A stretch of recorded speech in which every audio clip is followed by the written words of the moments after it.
Welcome to Gold Star Classroom, the podcast where our panelists go back to school.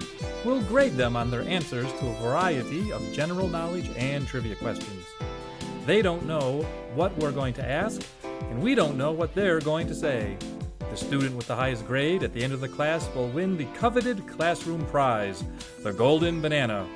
I'm your host and headmaster, Professor Jerry Jaffe. Welcome to today's episode of Gold Star Classroom. I'm your host and teacher, Professor Jerry Jaffe, and now I'd like to introduce you to today's class. On my far left is an alum of the Second City Comedy Writing class and Cleveland-based comedian Chris McVetta. Hello, Jerry. Thanks for having me today. Hello, Chris. Thanks for letting me have you today. On my immediate left is a Cleveland-based actor, comedian, and equine specialist, Cammie Harkness. Less. Cammie Hark less? Cammie Hark more? It could be either. Well, good afternoon, Jerry. You look fantastic today. I have a haircut made for radio and podcasts. This is radio. No one's going to believe that. He said the brown nose. On my immediate right is a local proprietor here from Mentor on the Lake, Gaz.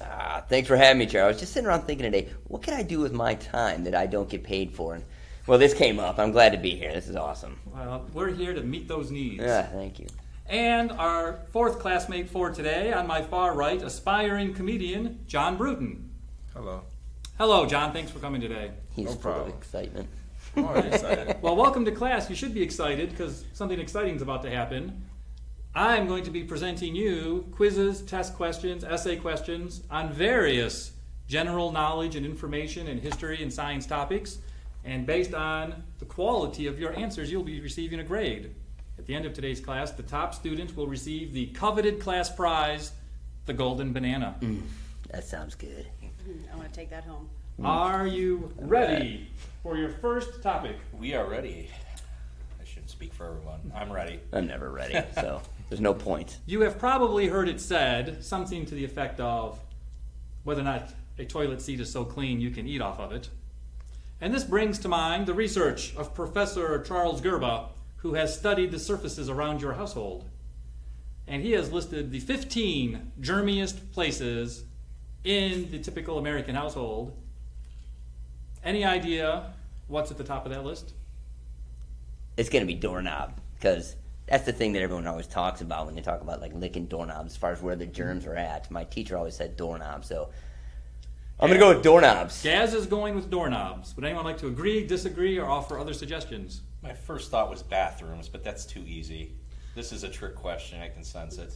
Well, in terms of, there's always a trick to knowledge and test questions. I will say the answers on this list are more specific than just a room. It means like specific surfaces such Like as doorknob or toilet seat. Okay, toilet seat. Or doorknobs. Doorknobs. Did you notice how he said it again? I'm not saying he's foreshadowing what the answer is, but he just said it again after I did. So I'm going to have to say couch, because you come home, your clothes are dirty, you sit on your couch, put your feet up there, nasty feet. John, what do you think of these answers? I think the front doorknob might be it. The doorknob. see, he stole my Doorknob answer. is on the list of 15. It's in the not- top 10, but it's not in the top 5. I will say toilet seat is also on the list, although it is, according to his research, only the 15th germiest place. I believe that. Our posteriors are covered all day by clothes, usually, and there's actually not much chance for dangerous germs to accumulate there. Would be the inside of a refrigerator? Refrigerator handles are, in fact, number 5 on the list. But that's like a doorknob again. That's just a fancy doorknob. That's okay. So doorknobs are in 5 now. We've just moved it up onto the 5 So list. doorknobs and refrigerator handles are things that you handle with your hands, and hands are the common way that germs are transferred. TV remote. I think the remote control of the TV has to be horrible. That's a good one. That's a good one. That's a good one. It's Especially if it's- you watch porn with yours, which I do often. Oh, your computer keyboard, speaking of that. Well, I have it up to my TV connected, and I use my remote. Including refrigerator handle, the top 5 germiest places in the typical American household are all located in the kitchen. In the kitchen. I can believe that. That's Your weird. faucet handles. Faucet handles are on the list as number 3. So good points for you, though no one has actually shouted out the number 1 germiest place. Light switches? No. No. Really? That's a You guys good haven't question. beat me yet. I mean, that's a good answer. I'm trying to think everything I don't clean in my house. I would say, I was going to say dishwasher or sink basin. The sink drain area is the second dirtiest place. God, I'm so in your close. I household. can almost taste it. The floor. The floor would be the dirtiest. The floor does track our shoes in from outside. And food that you drop on there, is that on the list? Yeah. It's still hand-based germ transfer Microwave is oven. the top areas. Not the microwave oven is not on the list at all. Stove handles. Stove handle's not on the list at all. Cupboard handles. I think we've covered the handle-based guesses of all types, from doorknob to cupboard. Kitchen Just counter shit. counter. Oven mitts? I don't know. I feel like just countertops, and then it's got to be countertops. Cutting boards, which are part of countertops, are number 4. Okay, so well- we have got 2, 3, 4, and 5 covered. That's Like a- your trash can. Oh, that's a vague answer. The cutting boards. And could we Hands- use plastic? hands. Trash can handle. Ah, I will give you a clue, probably too broad of a clue. It will just give away the whole proposition. Proposition. What Reminds me of a do you hooker. clean a sink drain area, faucet handle, no. and a cutting board with? The wash rag. Wash rag! Bing, bing, bing! Boom. We have a winner, and you get a gold star for that answer. Nice. Thank you. That's a Driving gold for star. that golden banana. So I don't have wash rags in my kitchen. I use paper towels or just. Well, I do have scrub brush. I guess. They do list it as sponges and dishcloths. They're very germy. They're in contact with the other dirty areas, and people tend to keep them and not really clean them properly. I don't like to use anything called a sponge because it reminds me of birth control and grosses me out. Yes. So I don't have any sponges in my kitchen. Throw your That's sponges Well, in the that's a thing. dishwasher. Chris, gonna say something? oh, I was just thinking of the Seinfeld episode Yes. with Elaine and the sponges, but Well, and I Couldn't was quite just wondering connect which would be more germy. Which type of sponge would be more full of germs? Well, it depends, Depends before on or the after. girl. You know, it depends on when it was used. I mean, is it new out of the box? Oh, that'd be pretty clean. Do they still use those? No, No, those are got actually rid of them. banned as a health hazard Say, for I must have women. missed Being it. I got too started often. late. There was a short window of paradise for 15 minutes in the 80s. You know, women they don't know a lot, so they would leave them in there too long. You know, how women are. They, This is why we need, Well, politicians to tell us how to make since it this healthy. is not exactly, and men. this quiz topic not being human biology and sexuality, we will move on. No. John Bruton, for getting the top answer, gets the top grade. Yeah, that sounds kind of BS, but You kind of gave it to me. Gaz gets 50 points. thank you. That makes more which, sense. which is still failing.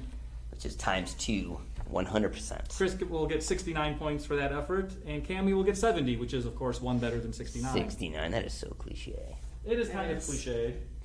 You've probably heard a story or some version of the quote of a famous actor who, on their deathbed, said something like, To be "Death or is not to easy, be. Oh, comedy is truly difficult." no. Shakespeare said that. Shakespeare said the thing that you said, Oh, but Shakespeare did not say the I thing thought he that also I said that. I thought No. he said that. As a kind of a pop culture myth, that Dean quote Martin. has been ascribed to numerous people, though the actor who probably said it is not famous in 21st century American culture. Deep Martin. But it does raise the issue of deathbed quotes.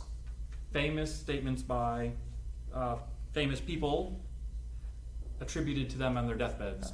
This sounds like a topic I will get none of them correct. Yeah, but it could be fun trying. Oh, Well, I have various famous people. For example, Winston Churchill once is supposed to have said, "I'm bored with it all." I remember that. And the famous film actor from the black and white era, Humphrey Bogart, is reported to have said, "I should never have switched from scotch to martinis." And he was a homosexual, I believe. I think we can't confirm that. If anything, he was a world-famous womanizer. Well, I Yeah. think he was a homosexual. That's sometimes a that was the front. Cary I Grant think it was- rumor, wasn't it? I think he was also Can you homosexual. think of what famous historical figure said, "I die before my time"? That was Anna- Mel Gibson. Anna Nicole Smith. Yeah. Adolf Hitler? No, no, and no, although they're all good guesses. Another petty tyrant, however, Napoleon Bonaparte. Wow. See, I was close. I should get tyrant points. You get some tyrant points. Bonus I think points. he died of syphilis. Here's a couple Got of other syphilis, tyrants. How about Peter the Great, Tsar of Russia, on his deathbed? What did he say? Yes. Any thoughts? He said, I hate Jews. He did not, although he did, in fact, make a religious statement. See? That's what I'm talking about. Some of these famous quotes are supposedly people making some kind of religious confession or religious declaration, and some are the opposite. Some secularists or philosophers try to make their deathbed comments like a final rejection of religion. So right. You get sort of both themes in different people. Peter the Great, for example, said, "I believe, Lord, and confess, help my unbelief." However, Charles Darwin said something a little different. Anyone know Charles Darwin's? He decided he was for God, I'm going to guess, since his entire life was evolution is attributed. Yeah, right. It was attributed to the lack of God. Perhaps at the end he was like, you know what? I better cover my bases. I think there's a God. And then that was his parting words. It is an interesting guess because that is a kind of internet rumor that Charles Darwin had a deathbed conversion to religion. Sure, that's what I'm doing. I'm going out But after I live a complete life of sin. Just to make sure you get in. Just to make sure you get in. Yeah.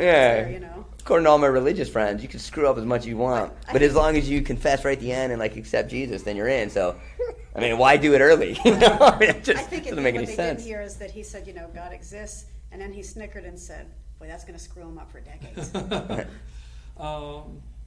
Some contemporary famous atheists have made a point to have their deaths videotaped in order to combat rumors of deathbed conversions. But Charles Darwin's reported final sentence was, "I am not the least afraid to die,"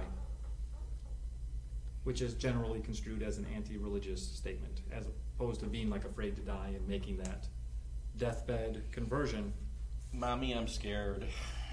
I like the idea of having your deathbed videotaped, but what I'm going to do is really plan the whole thing out. It won't even be at the time that I die, but I'm gonna have it look like I'm dying, and I'm gonna come up with like really witty, written out things that I'm gonna say. I don't know what they are right now because I haven't thought about it until this exact moment. Right.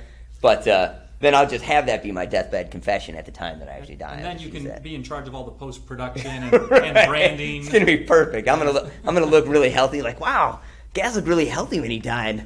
I wonder what And he then you're died going of. to be like Elvis. Everyone's going to keep having sightings of Gaz. Well, I'll hide the video until actual death. Famous poet Dylan Thomas had an amusing report. One of my favorite poets, by the way. I can tell you. He what wrote Ring Around the Posy, I believe. I think he wrote the Nantucket series too. He did do that. It was Well, he one of died his in best stuff. 1953, and his reported deathbed statement was, "I've had 18 straight whiskeys. I think that's a record." That's what everyone says when Sounds they're like my hammered, kinda though. guy. You know, like there's no one that gets totally wasted and is like, "Oh my God, there's people more wasted than me." No, you always believe that you're the most wasted. You smoke 50 joints. Oh my God, I'm so on illegal drugs. I do have one more person on my list. Famous American inventor Thomas Edison has a famous deathbed quote. He invented the chalkboard, I believe. Yeah, I think he did. I think he invented electricity. Yeah, I don't think he invented it. He just discovered it more I think so. he said, "Oh my God, there really is a light. I see it." Well, of his many inventions, the modern-day light bulb is one of them, of course. Of course, So- of course, it's not really electricity though. That's a light bulb. Right. His deathbed statement was reported to be, "It is very beautiful over there." No one knows what he was talking about. Well, precisely. because a lot of times people hallucinate when they die. So at that time, that's why they see things. Right. And he was probably seeing, who knows what he's saying. He was on drugs, mental drugs though, and Self-producing probably drugs. morphine. A lot of times they give you morphine when you're dying. So, morphine. Of course, some people have a unhealthy fear of death and other unhealthy fears, such as arachnophobia. Spiders. Yeah. Of course, spiders unnerve a lot of people, but to be diagnosed with a phobia, you've got to have an irrational, extreme fear, like a debilitating fear of spiders. Sometimes students have a fear of didascalenophobia. That's the art dye that you would use for like Fear painting. of art dyes. Yeah. Pulling your Fear final of- exam in your underwear. Be a Can't fear, finding the room.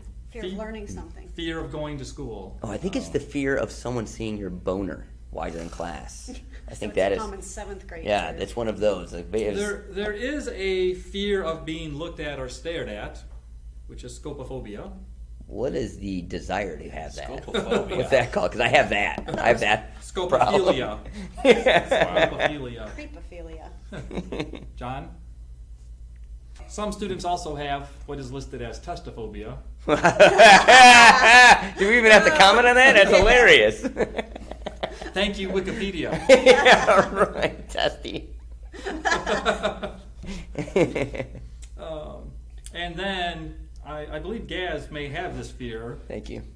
Hippopotamonostrosesquisquipedaliaphobia. That is the fear of your genitals getting too large and being unable to walk, I believe. You did identify the Greek word for large in the middle of that Thank you. word. I did hear that. That's Yeah, why I said hippo, that. So I was thinking like every animal in the zoo. I have fear of every animal. Fear of cage. large horses. Yeah, I heard equine. Fear of large ears, perhaps. Fear of long words. Wow. I have That's that. How does that ironic. work? Some people are made anxious around large vocabulary words they're unfamiliar with. I can feel it. It's kind of like hanging out with Jerry Jaffe all day. I've Yeah, struck in with that. He always uses words Many I of my have no students idea. leave my class with that fear, not having had it when the class started. I got to bring a dictionary around when this guy talks. The fear of death is necrophobia. How about genophobia? Have you ever heard of that one? It's a fear of And movie that's stars. Genophobia. There is a synonym that might be a little more direct, coitophobia. It's a fear of Say it, Gaz. Coitus. sex. I was going Chris to say gets it coitus, first. right? I read Fear it of off his sexual face. intercourse. That's right. I was going with coitus. I was going to say sex, though. Ibophobia is a joke word. It's not a real diagnosable disorder, but it is an interesting word. Iophobia? Iophobia? Yeah. Fear of yourself. No. Fear of palindromes. Since iophobia Palindromes. is the word Could phobia. you use it in a sentence? Oh, palindrome is a big swingy thing, right? No, but you do bring to mind an interesting question. What is a palindrome? Yeah. I feel like I know what a Word that's palindrome spelled is. the same way And in when both it's just, directions. A word that is spelled the same way in both directions, that's what it is. such as race car is a famous palindrome. that's right. Really? See, now that's... It's from all the Dan Brown books. That's how I know it. It's like every book he has, he's got palindromes in there that Yes. say some sort Every of other weird clue thing. is a palindrome. Yeah, in that right, book. right. Race car, wow. Just gonna And, ponder that for a minute. Yeah, this is a fountain of knowledge. see, you learn something every day. You I learn did. something. I didn't. It's I not a have never waste. heard that. Of course, there are dozens and even hundreds of such phobias. John, do you have any phobias? I was scared of intercourse for a while. Mhm. That one I could relate to. You hear a lot about, it came up when they talking about AIDS. So we thought everybody had HIV or AIDS, Right. and we didn't know what it was. We just thought you could get it. So I was scared for till I was about 16. Then I got over it. I was 16 is a common age to get over that fear. I was scared of sex a lot, but not because of that. It was because every time I would try to have it, they would laugh at me. So I eventually started to become fearful of sex. Right. Stage fright fear. Yeah, right. Man, it's Fear hard- of going on stage and being it's hard laughed to- at. Right. Performance anxiety. Yes. Here's a funny sounding phobia. Omphalophobia. O-M-P-H. Omphalophobia. Fear of Oompa Loompas. You beat me. I'm so She stole my line. Yep. She stole my gag. She doesn't hesitate. When you're an equine expert, you got to have lightning fast reflexes. Yes. Those horses will eat you. Yeah, I'm just a They're communications carnivores. major, so she's got me stumped. Guys are You both so should be able to educated. communicate quicker then. Yeah, obviously you never majored in communication. I did not. A fear of belly buttons. Omphalophobia. That's a thing, huh? That's a thing. That's a real thing. That's a real thing, according to Wikipedia. Wait, I thought this was professors doing this research. You're just pulling this off of Wikipedia. Well, Well, that's- this is how professors do research. Oh, this is how I don't think it's citable information, that's but how I got my bachelor's degree. I should have just stayed in school and got my PhD then. You if I should knew have it that's by all now. there was to it. You know, Would it's have a- never left. It's a Wizard of Oz moment. You got a Yeah. glimpse behind the curtain. Yeah. What does the teachers actually do? 5 minutes before Damn it. class, they go on Wikipedia. get all their information. Everything. Here, learn this. For glimpsing behind the curtain, you get a bonus 10 points. Oh, thank nice. you. For your lightning fast reflexes, you get 15 bonus points. John, for your aspirations to be a comedian, you get 20 bonus points. Thank you. And Gaz, This is you big. get This is gonna be huge. This is gonna be- 25 bonus points, bringing your total to negative 25. That's not big. That's not kind of what I was anticipating, but Right. still, feeling good about it. I feel we got a bonus round coming up eventually. So There will be a bonus round, but before we get to the bonus round, I'm thinking of Chris and his communication degree. Oh, yeah. As I ask the following It's question. good to waste your money. I usually do it on porn, but communications degree is good too. Tomato. What year was the first color television broadcast? Oh, actually, this wasn't a textbook I had to buy. Of course it was. You're a college-educated man. Yes. Hey, I'm serious. Oh, man. Like 57, maybe. I'm gonna see. What would you say, Gaz? John says 57. I don't know. You sounded. He had a look of excitement of over 57. So Which it now I was produced gonna or say sold? Where was- 48. I was gonna just randomly say 1948. 1948. The year I'm looking for is the first public broadcast. Yes. Something in color. So Does not CBS help. broadcast the very first commercial color TV program. So it probably had like What the year? peacock on there in color, and I'm gonna say it was 1948. I'm gonna go back to my original answer. I only said 64. I'll say 1964. We have three different decades represented. Yeah. 48, 57, 64. yeah. If it was actually broadcast, I would say 64, but So you have two people that have no idea what they're talking about. think One of it's us could be 66. close. No, we have two in the My mother's 60s. old, and she was born in 44. So I figured she was like maybe a teenager when they got the color TV. It was a big deal to her. So it's going to be something. I we're like not the way thinking. you think. Of course, you mentioned getting the color TV. And that's probably When- way after the There- publication. Yes, there's right? a kind of chicken and the egg problem, like they Right. have with 3D television or other Sure. types of home technology. Who would buy a color TV if there was no color broadcasts? So the estimate of the number of people who watched the first color broadcast on television in color is estimated at 0. Because Okay. very few. That's not a high people- estimation. It's not. It's not a lot of people. But they had to start broadcasting things in color to get people to want to buy a color television. I mean, imagine even at least the people that broadcasted it probably watched it for some sort of self. I'll say Excitement. 50, I'll say 53.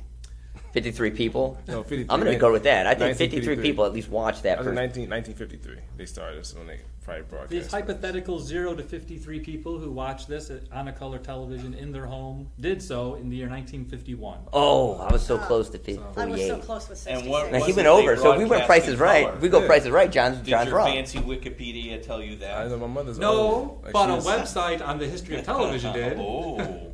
The internet the first, teaching us. thank you, Internet, for teaching us. The first color program broadcast was a variety show called Premiere. I just made air quotes when I said that. Yeah. Premiere. And it starred Ed Sullivan, as well as other celebrities of the day. Okay, Sure, so kid. it wasn't like some test pattern or something No, it was from a a real bunker in a mountain. It was- Television It's an production. Okay. Actual show. And it was only broadcast into 4 cities. Was Mentor on the Lake one of them? Mentor That- on the that was my Lake. hometown, so. Or anywhere else in the state of Ohio was not on that list. Oh, okay. That's, Boston, Philadelphia, Baltimore, and Washington, D.C. were the 4 cities that Premiere was broadcast into. Mentor on the Lake, I think, was the 4th town after. Might have been Fairport Harbor. They've been making the news a lot. Yeah, they might have. Her. And later in 1951, CBS started airing the first regularly shown television show in color. So that show Premiere was like a one-off variety show to be kind of an event. And that was probably the Beverly Hillbillies. No, that's what I always think of. I'm thinking back to my childhood when they syndicated like Batman and Right. Gilligan's Island, and they always had the black and white, and then they transgressed into the color, and like now Well, in also- glorious Technicolor. If your childhood was in the 70s, that is when color televisions became affordable.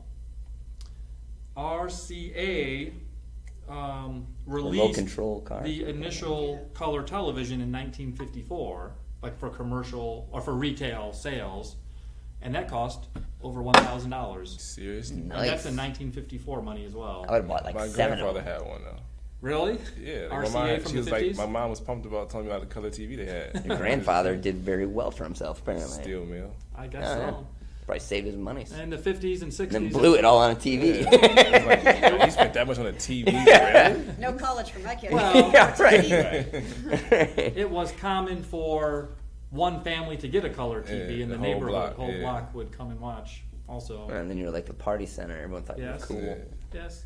And in the 80s, it was I the remember- swimming pool that brought everybody to I remember the house. launch of MTV. That dates me, but As do I. And did you take off that day? I think I called in sick from school that day. I swear to God, I did. I did not. To watch the launch of MTV. I did not. I didn't watch the day of the I mean, when the little official moon launch. man Yeah. came, Yeah. I think I was home. So we had just gotten cable. I think it might have been in August. It was 82. I don't have that detail in front of me, but I pledged to look it up until the next class. It was I 81 can't wait or for that. 82. I'm really just going to be on pins and needles waiting for that information. You should be on pins and needles, Gaz, because I had high hopes for you to win the golden banana, Yeah. and you currently have the low score in the class. Yeah, that's Are you actually keeping track? Yes, I'm keeping track. I'm the teacher. I'm judging you and grading you at every moment. So you need to step up, Cammie. Somebody's going to win the golden banana, and it might be you. Oh my God! It Please might be. I need something for my child to be proud of one day, and right now, currently, there's nothing. Winning the golden banana would be the high point if I were to go down right now for my son to look back upon and say, "Hey, my dad did this. He's pretty sweet." I suspect that this next question is going to either raise or lower the self-esteem of our students. Okay. Oh, God. On average, over 6 the times course a day. 6 of times a day I do over that. a normal lifespan, how many minutes do you spend kissing? Kissing. Probably depends on how ugly you are. Yeah. It really depends on how Well, long there you've are been in a variables. relationship for. Because you start kissing in the beginning of a relationship, but after a while you get bored with that, and then you just go right to the other stuff The other stuff? that we can't speak about. Sure. So, in an average lifetime, does that include kissing your moms and aunts and stuff? It does include kissing. It includes your that. moms and Oh, stuff. there's Yeah. a So it's not like curveball. it's not like all makeout Right. kissing. But it is only talking about mouth-to-mouth kissing, so like kisses on the forehead or Those do not count. kissing the lady on the knuckles. Those don't count. Kissing a lady on the knuckles. Where did you get that from? Yeah. France, of course. Oh, I'm sorry. I'm A lot of my dates have ended with that. unsophisticated slob I am. I don't say- kiss the lady on her John has knuckles. an answer. He wants to posit. 4 days. 4 days. I would like to challenge you. The statistic that I have, which is from a psychology magazine, is in minutes. Minutes. For a lifetime? Yes. I was Sounds like I was going minutes. Sounds like Gaz's sex life is judged in minutes, huh? 782 minutes. That's what I Okay, Chris is going to 782 minutes over the course of his life, mouth-to-mouth affectionate contact. I would say. Wait, I didn't say don't make it personal. I thought it was average. Just I'm to sure go- mine was up more. Just to go follow one of your jokes that you've done in the past here, I will say 7,469. Oh, And man. he took my answer. Yeah, there we go. That's what I'm going to do. I'm going to go with I'm that. going to say 1,282 for no particular reason. I'm saying 4 days worth of minutes. Okay, who's Yeah, the, can we convert that? Hey, Can you? It's your test. perhaps the communications major can figure that in math out on that. Yeah, I What's took 4 days? liberal arts math. I don't think I can. I will say Gaz's answer is the closest so Yes, far I knew it. because the answer is in tens of thousands of minutes. Oh, okay, well. Well, Gaz is a playa. Okay.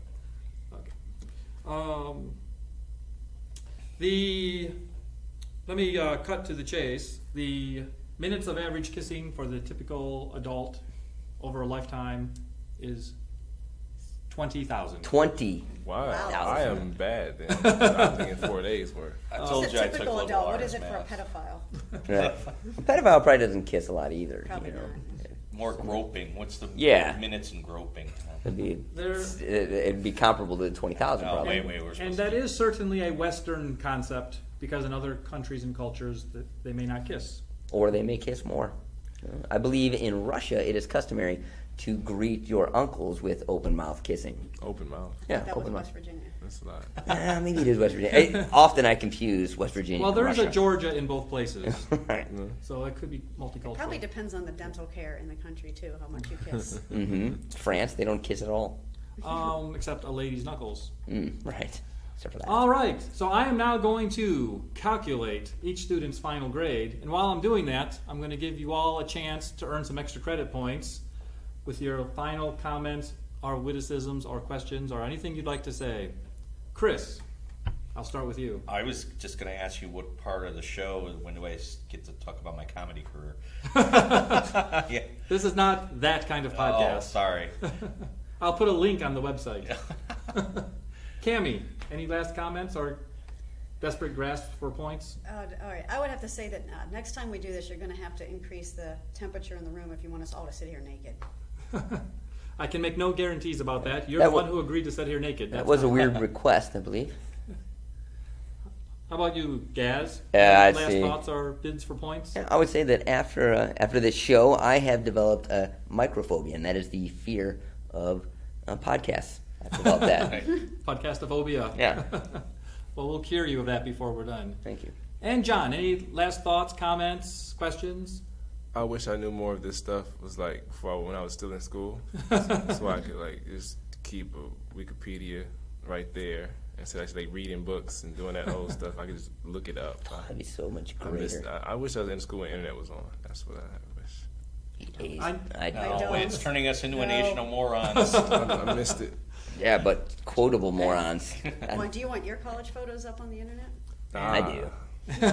Those. Those are Gaz's proudest college moments of all. Right. Frat parties and late nights in bars. Mm-hmm. All right. Well, I have finished calculating our final grades, Here it and I'd like to comes. take this moment for all of us to congratulate the winner of the Golden Banana Classroom Prize and It is so easy, me. owner of a communication degree, Chris McCall. Oh, man.